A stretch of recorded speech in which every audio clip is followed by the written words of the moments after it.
بسم اللہ الرحمن الرحیم۔ السلام علیکم۔ ہمارے یوٹیوب چینل افسانے سنو پر آپ کو خوش آمدید۔ کہتے ہیں رزق عورت کے مقدر کا ہوتا ہے اور اولاد مرد کے مقدر کی، مگر اب رزق نہ ہونے کی صورت میں عورت مرد کو چھوڑ رہی ہے اور اولاد نہ ہونے پر مرد عورت کو چھوڑ رہا ہے۔ یہ بات کہاں تک درست ہے اس کا اندازہ مجھے نہیں، مگر ایک چیز جس پر میرا یقین 100% پختہ ہے اور وہ ہے دعا۔ جی ہاں، اللہ کے حضور خلوص سے مانگی ہوئی دعا انسان کی تقدیر بدل دیتی ہے۔ دعا مومن کا ہتھیار ہے اور دعا سے ہی سب بگڑے کام سنور جاتے ہیں۔ میرا نام نازش ہے۔ میری عمر اس وقت 20 سال تھی جب میرے والدین نے میری شادی عادل نامی ایک سرکاری ادارے کے نائب قاصد سے کر دی تھی۔ عادل کی عمر اس وقت 22 سال تھی۔ اب میرے والدین کو اس رشتے میں پتہ نہیں کیا خوبی نظر آئی، انہوں نے جھٹ پٹ واجبی سے جہیز کے ساتھ مجھے اپنے گھر سے رخصت کر دیا اور میں بیاہ کر اپنے سسرال آ گئی۔ رخصتی کے وقت میرے والدین نے مجھے نصیحت کی، جس گھر میں تم جا رہی ہو وہاں سے تمہارا جنازہ اٹھے۔ میرے سسرال میں ساس سسر، ایک جیٹھ اور جیٹھانی اور 2 نندیں تھیں۔ 3 مرلے کا چھوٹا سا گھر تھا جس میں 3 کمرے، باورچی خانہ، ایک چھوٹی سی ڈیوڑی اور 2 واش روم تھے۔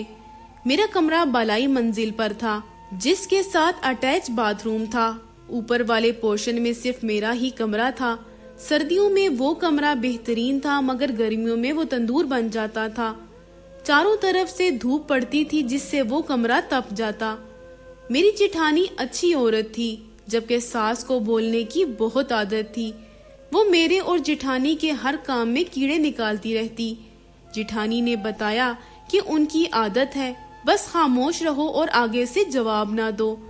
عادل صبح سویرے ناشتہ کر کے 7 بجے گھر سے نکل جاتے، کیونکہ انہوں نے دفتر ٹائم سے پہلے تمام میز کرسیوں کی صفائی کرنا ہوتی تھی۔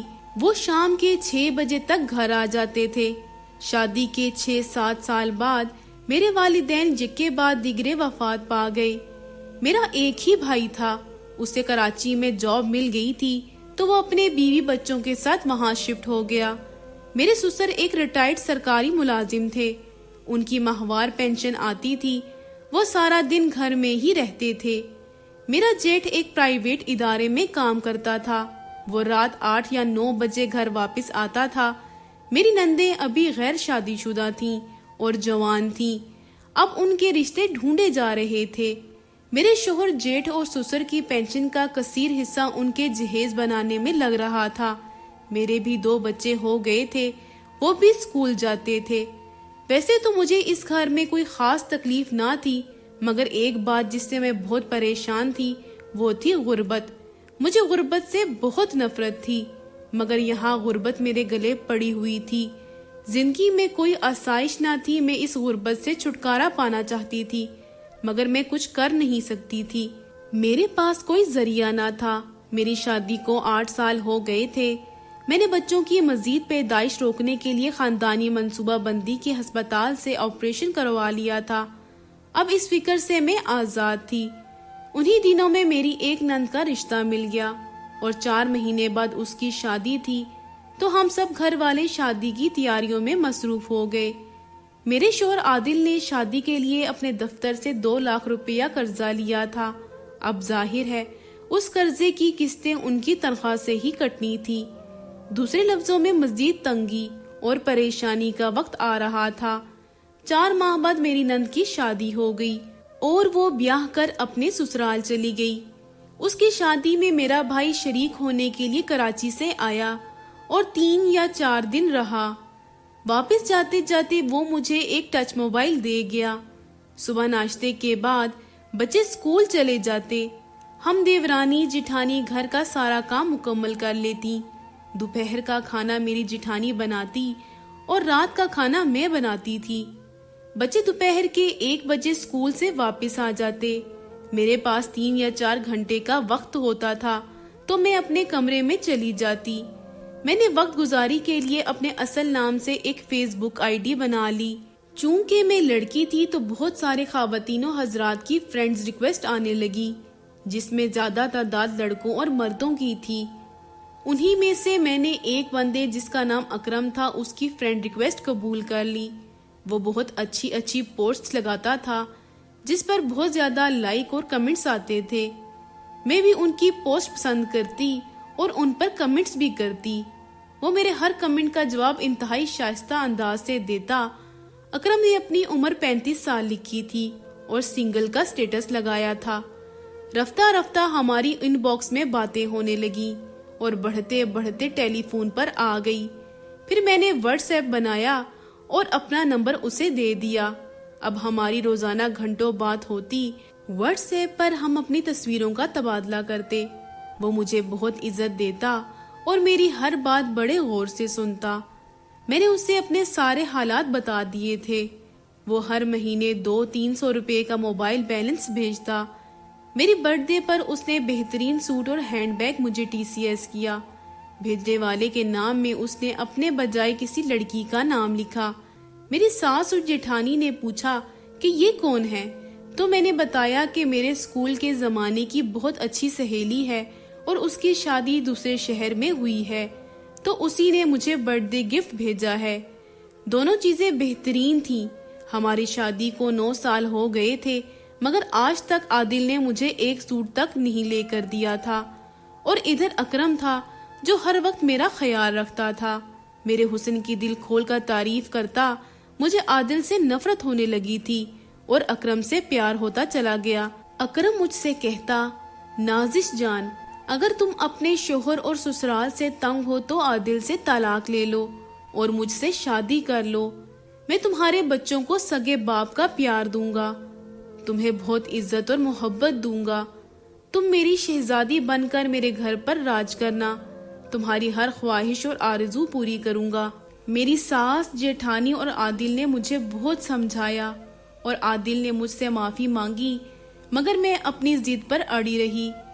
عادل کے ساتھ میں نے بہت بدتمیزی کی اور بالآخر میرے اصرار پر اس نے مجھے ایک طلاق دے دی۔ میں نے اپنے سارے کپڑے اور بچوں کے ایک بیگ میں ڈالے اور بچوں کے ساتھ ریلوے اسٹیشن آ گئی۔ 2 گھنٹے بعد ٹرین آئی اور میں اگلے دن بھائی کے گھر پہنچ گئی۔ اتفاق سے بچوں کو گرمی کی 2-2.5 مہینے کی چھٹیاں تھی۔ بھائی کو میں نے نہیں بتایا کہ عادل سے طلاق لے لی ہے۔ ہمارے گھر میں کوئی آسائش نہ تھی، نہ AC، نہ کولر۔ میں سارا دن اپنے کمرے میں گرمی میں شرابور رہتی۔ عادل نے کبھی کوئی پیار کا فکرہ تک نہ بولا تھا۔ ادھر اکرم ہر وقت اپنے پیار کا اظہار کرتا رہتا۔ الغرض اکرم کے اصرار پر میں نے عادل سے طلاق لینے کا فیصلہ کر لیا۔ انہی دنوں میرے چھوٹے بیٹے کو بخار ہو گیا۔ عادل اپنی ڈیوٹی پر تھا، وہ نہ آ سکا تو میں اکیلے ہی اسے لے کر ڈاکٹر کے پاس چلی گئی۔ ڈاکٹر نے چیک اپ کے بعد دعا دے دی۔ شام کو جب عادل گھر آیا تو میں نے بہت شور شرابہ کیا۔ عادل کو بہت تانے دیے کہ اسے ہماری نہ کوئی فکر ہے اور نہ کوئی پرواہ۔ عادل نے کہا اس کی ڈیوٹی بڑے صاحب کے ساتھ تھی تو وہ انہیں چھوڑ کر نہیں آ سکتا تھا۔ میں بہت غصے میں تھی۔ میں نے کہا ٹھیک ہے، تم اپنے بڑے صاحب کے پاس ہی رہو اور مجھے طلاق دے دو، میں اب 1 منٹ بھی اس جہنم میں نہیں رہ سکتی۔ بس یہی کہا چھٹیاں گزارنے آئی ہوں۔ بھائی خوش ہو گیا۔ میری روزانہ اب بھی اکرم سے کال پر بات ہوتی۔ میں نے اسے بتایا کہ عادل سے طلاق لے لی ہے۔ وہ بہت خوش ہوا۔ میں نے اسے بتایا کہ کراچی بھائی کے گھر میں ہوں، جب میری عدت پوری ہو جائے گی تو تمہارے پاس آ جاؤں گی۔ اسی طرح میں نے 3 مہینے بھائی کے گھر گزارے۔ عادل کی بہت کال آئی، وہ رجوع کرنا چاہتا تھا مگر میں نے سختی سے انکار کر دیا۔ اکرم نے مجھے اپنا ایڈریس بھیجا، میں نے کہا آ رہی ہوں۔ چنانچہ اگلے دن میں ٹرین پر بیٹھی اور اکرم کے شہر پہنچ گئی۔ وہ ریلوے اسٹیشن پر مجھے لینے آیا ہوا تھا۔ اس کے ساتھ اس کے میں گھر پہنچ گئی۔ وہاں اس کی بیمار ماں اور ایک طلاق یافتہ بہن جس کے 3 بچے رہتے تھے۔ اس گھر میں اکرم کی بہن کا راج تھا۔ وہ بہت اکڑی ہوئی اور بدتمیز عورت تھی۔ اکرم نے مجھے بتایا تھا کہ وہ اکیلا رہتا ہے مگر یہاں تو 6 افراد رہ رہے تھے۔ مجھے بہت مایوسی ہوئی اور بہت دکھ ہوا۔ اکرم نے مجھ سے سراسر جھوٹ بولا تھا مگر اب کیا کیا جا سکتا ہے، میں تو ساری کشتیاں جلا کر آئی تھی۔ اب زندگی تو گزارنی تھی۔ اگلے دن شام کو اکرم نے مجھ سے نکاح کر لیا اور اسی دن عادل نے میرے جہیز کا مختصر سامان میرے بھائی کو بھیجوا دیا۔ رات کو مجھے پتا چلا کہ اکرم کی عمر 35 سال نہیں بلکہ 45 سال ہے اور اس نے اپنی بیوی کو طلاق دی ہوئی ہے۔ اس کے 3 بچے ہیں جو اس کی سابقہ بیوی کے ساتھ رہتے ہیں۔ کچھ دن اور گزرے تو مجھے پتا چلا کہ اکرم ایک ڈپارٹمنٹل سٹور میں صرف سیلز مین ہے، جبکہ اس نے مجھے بتایا تھا کہ وہ ڈپارٹمنٹل سٹور کا مالک ہے۔ اس کی ایک قلیل تنخواہ تھی جس میں وہ 8,000 روپے اپنے بچوں کو ماہوار خرچہ بھی دیتا تھا۔ اس نے بتایا کہ یہ مکان بھی کرائے کا ہے جس کا 10,000 روپیہ کرایہ ہے، یوٹیلیٹی بلز الگ۔ اکرم کی 40,000 تنخواہ تھی۔ اب مہینے کے 22,000 روپے اس سے بچتے تھے، جس میں اس کی ماں کی دعا بھی آتی تھی اور بہن کے بچے بھی پل رہے تھے۔ مجھے بہت پچھتاوا ہوا کہ میں نے یہ کیا کیا ہے۔ اکرم کی بہن سارا دن مجھ پر حکم چلاتی اور گھر کا سارا کام بھی کراتی۔ 3 ٹائم کھانا بنانا، گھر کی صفائی، کپڑے دھونے، برتن دھونے، یہ سب کے سب کام میرے ذمہ تھے۔ شام تک میں تھک کر چور ہو جاتی۔ رات 9 بجے اکرم آ جاتا، اسے کھانا دیتی، پورا گھنٹہ اس کی ٹانگیں اور پیر دباتی، پھر وہ سو جاتا۔ اس کی یہ روٹین روزانہ کی تھی۔ وہ میرے بچوں کو اپنے پاس سونے نہیں دیتا تھا۔ بچے باہر برآمدے میں سوتے تھے جبکہ میں اور اکرم کمرے میں سوتے تھے۔ وہ میرے بچوں کو بہت جھڑکتا تھا۔ اسے میرے بچے ایک آنکھ نہیں بھاتے تھے۔ جب اکرم گھر آتا تو اسے دیکھ کر میرے بچے سہم جاتے۔ میں جیسے ہی اکرم کی نکاح میں آئی، اس سے اگلے روز ہی اس نے گرگٹ کی طرح اپنا رنگ بدل لیا تھا۔ وہ جو میری بہت عزت کرتا تھا، جو مجھے کہتا تھا کہ تمہیں شہزادی بنا کر رکھوں گا، تمہارے بچوں کو سگے باپ جیسا پیار دوں گا، اب وہ میری اتنی ہی بے عزتی کرتا، مجھے گالیاں دیتا۔ 3-4 بار تو اس کا ہاتھ بھی مجھ پر اٹھ گیا تھا۔ وہ میرے بچوں کو نفرت کی نگاہ سے دیکھتا، انہیں میری آنکھوں کے سامنے ڈانٹتا بھی اور مارتا بھی۔ میں تو چھوٹے دوزخ سے نکل کر اس بڑے دوزخ میں آ گئی تھی۔ میں عادل اور اکرم کا موازنہ کرتی تو عادل مجھے بہت اونچا دکھائی دیتا۔ اس نے کبھی مجھے گالی نہ دی تھی، کبھی مجھ پر ہاتھ نہیں اٹھایا تھا، نہ کبھی اس نے مجھ سے ٹانگیں دبوائی تھی۔ وہ تو اپنے بچوں کو بہت پیار کرتا تھا، آخر وہ اس کا خون جو تھے۔ سگے باپ کی جگہ کوئی نہیں لے سکتا۔ وہ تو پورا گھرانہ ہی بہت اچھا تھا، جہاں مجھے بہت آرام اور سکون حاصل تھا۔ بس تھوڑا پیسے کی کمی تھی، جبکہ یہاں پر نہ تو مجھے سکون حاصل تھا اور نہ ہی آرام۔ صبح سے لے کر رات گئی تک کھلوں کے بھیل کی طرح کام کرتی، اکرم کی بہن کی جھڑکیاں اور تانے سنتی، اور پیسہ تو بہت ہی کم تھا۔ میں اور میرے بچے چھوٹی چھوٹی چیزوں کو ترستے رہتے۔ میں نے اپنے پیروں پر خود کلہاڑی ماری تھی۔ یہ سارا بگاڑ موبائل، فیس بک اور واٹس ایپ کی وجہ سے ہوا تھا۔ فیس بک پر ہر بندے کے 2 چہرے ہیں اور زیادہ تر لوگ 2 نمبر ہیں جو اپنی 2 نمبری سے دوسروں کی زندگی خراب کر رہے ہیں۔ میں بھی اکرم کی بہت بڑی فین تھی، مگر وہ بھی جھوٹا اور 2 نمبر انسان نکلا۔ میں نے BA کیا ہوا تھا تو سوچا کوئی جاب کر لوں، اس سے میرے بچوں کی محرومیاں تو کچھ کم ہوں گی۔ خیر اکرم نے مجھے جاب کرنے کی اجازت دے دی۔ مختلف پرائیویٹ سکولز میں چکر لگانے شروع کر دیے۔ بالآخر 1 ماہ بعد مجھے گھر کے قریب ہی ایک پرائیویٹ سکول میں ٹیچر کی جاب مل گئی۔ ماہوار 8,000 روپے میری تنخواہ مقرر ہوئی۔ مہینے بعد 4,000 روپے میرے خاوند کی بہن نے مجھ سے لے لیے اور کہا کہ ہر مہینے تم مجھے 4,000 روپے دو گی۔ 4,000 روپے میں اپنے بچوں پر خرچ کر دیتی۔ وہ اب بڑے ہو رہے تھے، انہیں اب ہماری توجہ کی ضرورت تھی۔ اب میں اپنے بچوں کی ماں بھی تھی اور باپ بھی، انہیں اچھا کھلاتی پہناتی تھی۔ میں نہیں چاہتی تھی کہ وہ احساس کمتری کا شکار ہوں۔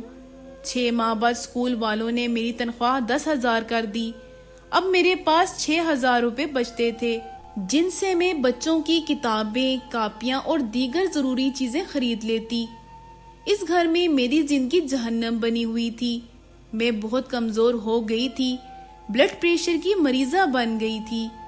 اسی معمول میں نے 5 سال گزار دیے۔ ایک دن صبح مجھے اسکول جانے کی جلدی تھی۔ بچوں کے پیپرز ہو رہے تھے۔ ادھر اکرم نے شور ڈالا ہوا تھا کہ اس کی شلوار میں زاربن ڈال دوں۔ میں بچوں کے لیے ناشتہ بنا رہی تھی تو اکرم تولیہ لپیٹ کر باورچی خانے میں آ گیا اور مجھے گالیاں دینا شروع کر دی۔ بچوں کے سامنے اس نے مجھے 2 تھپڑ بھی مارے۔ مجھے بہت غصہ آیا۔ میرے ہاتھ میں چھری تھی جو میں نے اکرم کی گردن پر رکھ دی اور جواب میں اسے وہی گالیاں دیں جو اس نے مجھے دی تھی۔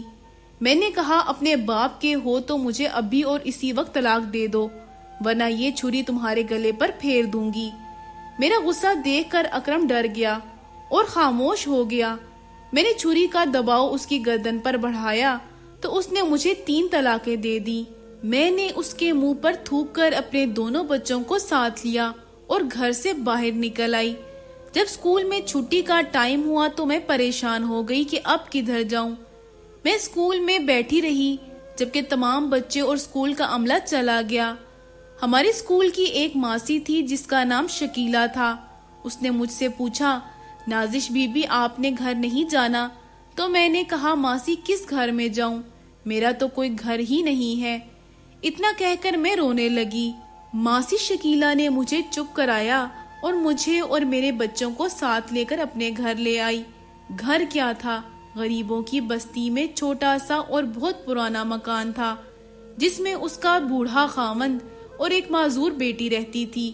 وہ اپنی بہت تھوڑی سی تنخواہ سے اپنا گھر چلا رہی تھی۔ میں کچھ دن ماسی شکیلہ کے گھر رہی۔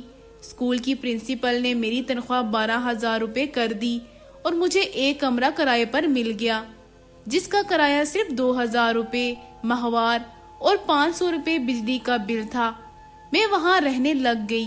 اب میں نے شام کو بچوں کو ٹیوشن پڑھانا شروع کر دیا۔ پہلے 1 بچہ آیا، پھر 2، پھر ہوتے ہوتے 15 بچے میرے پاس ٹیوشن پڑھنے لگے۔ میں فی بچہ 1,000 روپیہ لیتی تھی۔ اس طرح 15,000 روپے اور 12,000 روپے تنخواہ کے کل ملا کر 27,000 روپے مہینے کے آنے لگے۔ ایک دن جس گھر میں مجھے کمرہ کرائے پر ملا ہوا تھا اس گھر میں ایک بزرگ آئے۔ ان کا چہرہ بہت نورانی تھا۔ وہ بہت عبادت گزار انسان تھے۔ بہت سارے لوگ انہیں ملنے کے لیے آئے ہوئے تھے۔ میرا بھی دل کیا اور انہیں ملنے چلی گئی۔ میں نے انہیں سلام کیا تو انہوں نے میرے سر پر ہاتھ پھیرا اور سلام کا جواب دیا اور کہنے لگے بیٹی کیا مسئلہ ہے آپ کا؟ تو جواب میں نے انہیں اپنی ساری کہانی کہہ سنائی۔ بیٹی آپ کا مسئلہ صرف غربت ہے۔ دیکھو بیٹا، غربت ایک امتحان اور آزمائش ہوتی ہے۔ اس غربت سے نکلا جاتا ہے مگر جو طریقہ تم نے اپنایا وہ سراسر غلط تھا جس کا خمیازہ تم اب بھگت رہی ہو۔ رزق عورت کے مقدر کا ہوتا ہے اور یاد رکھو بیٹا دعا مقدر کو بدلتی ہے۔ دنیاوی کاموں میں ہم اللہ کو بھول جاتے ہیں اور اپنے طور پر نصیب بدلنے کی کوشش کرتے ہیں، جبکہ جس کام کے لیے اللہ سے مدد مانگی جائے اس پاک ذات کی رضا اس میں شامل ہو جائے تو پھر انسان کی تقدیر بدل جاتی ہے۔ بہرحال تمہارے ماضی میں جو کچھ ہوا اسے بھول جاؤ۔ ماضی کو یاد کرنے کا اب کوئی فائدہ نہیں ہے۔ میں تمہیں نصیحت کرتا ہوں، اگر اپنی دنیا کے ساتھ آخرت سنوارنی ہے تو 5 وقت کی نماز ادا کرو۔ 1 تسبیح لا الہ الا اللہ ہوگی، 1 تسبیح درود پاک کی اور استغفار کی روز پڑھنے کو اپنا معمول بنا لو۔ اپنی زبان کو اللہ اور اس کے رسول کے ذکر سے تر رکھو۔ اللہ کے حضور ہر دعا مانگتی رہو۔ وہ پاک ذات بڑا غفور الرحیم ہے اور بڑا مہربان ہے۔ وہ انشاءاللہ تمہاری ضرور مدد کرے گا اور تم پر مہربان ہوگا۔ بس اپنا کام کرتی جاؤ اور نتیجہ اللہ پر چھوڑ دو، انشاءاللہ بہتری آئے گی۔ ان بزرگ کی باتیں میرے دل کو چھو گئی۔ ان سے مل کر مجھے بہت سکون ملا اور پھر میں نے ان کی باتوں پر عمل کرنا شروع کر دیا۔ روزانہ 5 وقت کی نماز میں خود بھی ادا کرتی اور اپنے بچوں کو بھی ادا کرواتی۔ چلتے پھرتے کلمہ شریف، درود پاک اور استغفار کا ورد کرتی رہتی، جس کا پہلے فائدہ یہ ہوا کہ میرا بلڈ پریشر ٹھیک ہونے لگا۔ میرے دل میں جو بے چینی اور اضطرابی ہوتی تھی وہ بھی ٹھیک ہونے لگی۔ گھر میں برکت اور سکون ہونے لگا۔ تقریباً 3 ماہ گزرے تو میری مالک مکان میرے پاس آئیں اور باتوں باتوں میں کہنے لگیں ایک بہت امیر انسان کا رشتہ ہے۔ وہ انسان کسی مجبور، بے بس، طلاق یافتہ یا بیوہ عورت کو سہارا دینا چاہتا ہے۔ وہ بہت اچھا انسان ہے، تمہیں الگ گھر لے کر دے گا، تمہاری قسمت سنور جائے گی۔ اگر تم کہو تو میں اسے بلاؤں، تم اس سے مل لو اور بات چیت کر لو۔ میں نے سوچنے کے لیے 2 دن کا وقت لیا اور سوچنے لگ گئی۔ میں اب ہر قدم احتیاط سے اٹھانا چاہتی تھی۔ ہر نماز کے بعد اور قرآن پاک کی تلاوت کے بعد رو رو کر اللہ کے حضور دعا مانگتی کہ یا اللہ میرے اور میرے بچوں کے حق میں جو بہتر ہے وہی فیصلہ ہو۔ بالآخر میں نے اس سے ملنے کا فیصلہ کیا اور 2 دن بعد وہ ہمارے مالک مکان کے گھر آ گئی۔ انہوں نے داڑھی رکھی ہوئی تھی اور بہت شریف النفس انسان تھے۔ انہوں نے بتایا کہ ان کا نام حیدر علی ہے، ان کی عمر 45 سال ہے، ان کا بہت بڑا بزنس ہے جو پورے ملک میں پھیلا ہوا ہے۔ وہ پہلے سے شادی شدہ ہیں اور ان کے 4 بچے ہیں۔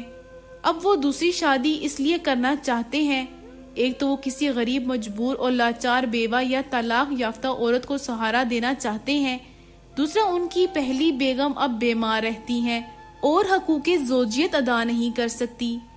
حیدر صاحب نے کہا کہ وہ مجھے 25 لاکھ روپے حق مہر بھی ادا کریں گے، ایک الگ گھر لے کر دیں گے، میری ہر ضرورت کا خیال رکھیں گے اور مہینے کے خرچے کے پیسے الگ دیا کریں گے۔